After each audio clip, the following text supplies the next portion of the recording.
അങ്ങനെ പിരിഞ്ഞ ആരെങ്കിലും ഉണ്ടോ? ഇല്ല. ഒരാളെയും റസൂലുള്ള ഡിവോഴ്സ് ചെയ്തിട്ടുണ്ട്. ഡിവോഴ്സ് വേറൊരു കാരണത്താലുണ്ടായി. അതെന്താണ് കാരണം? അത് കാരണം എന്താ പറഞ്ഞാല് ഒരു റസൂലുള്ളാഹി സ്വല്ലല്ലാഹു അലൈഹി വസല്ലം ഇതേപോലെ തന്നെ ഒരു രാജകീയമായ അന്നത്തെ രാജകീയം എന്ന് പറഞ്ഞുകൂടാ, അന്നത്തെ ഒരു സാമൂഹ്യ അവസ്ഥയിൽ ജുഹൈന എന്നുള്ളൊരു ഗോത്രം ഒന്നിച്ച് ഇസ്ലാം സ്വീകരിച്ചു.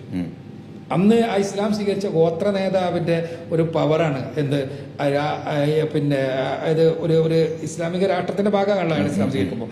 അപ്പോൾ അയാളുടെ പവറാണ് എന്ത്, ഞാൻ എൻ്റെ മകളെ ഇയാൾക്ക് ഒരു രാഷ്ട്രനായകന് കെട്ടിച്ചു കൊടുത്തിരുന്നു എന്നാലേ ഭയങ്കര പവറാണ്. അത് വെച്ചിട്ട് അയാൾ പറഞ്ഞു, എൻ്റെ ഒരു മോളുണ്ട്, ഞാൻ നിങ്ങൾക്ക് കല്യാണം കഴിച്ചു. അതിന് വിവാഹം ചെയ്തു. നിക്കാഹ് എല്ലാം കഴിഞ്ഞതിന് ശേഷം റസൂലുള്ളാഹി സ്വല്ലല്ലാഹു അലൈഹി വസല്ലം മനസ്സിലായി അവളുടെ സമ്മതത്തോടു കൂടിയല്ല നടന്നത്. ആ സമ്മതത്തോടു കൂടിയല്ല നടന്നത് എന്ന് മനസ്സിലായി.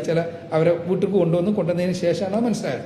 ആ മനസ്സിലായപ്പോൾ തന്നെ റസൂലുള്ളാഹി അവരെ പറഞ്ഞയക്കുകയും അവർക്ക് പിന്നെ എന്താ പറയുക കുറെ പാരിതോഷികങ്ങൾ നൽകി തിരിച്ച് പറഞ്ഞയക്കുകയും ചെയ്തത്. തൊടുക എന്ന് പറഞ്ഞാൽ വേറെ ശാരീരികമായ ബന്ധങ്ങളൊന്നും ഇല്ല. ഭാര്യമാരുടെ കൂട്ടത്തിൽ ഇല്ല. കാരണം എന്താ വെച്ചാൽ പിന്നെ ഇതുകൊണ്ടാണ് അവര് പ്രവാചകൻ മരിക്കുന്ന സമയത്ത് കൂടെയുള്ള അല്ലെങ്കിൽ അവര് മരിക്കുമ്പോൾ കൂടെയുള്ള ആളുകളാണ് പ്രവാചകന്റെ ഭാര്യമാരായിട്ടുണ്ട്.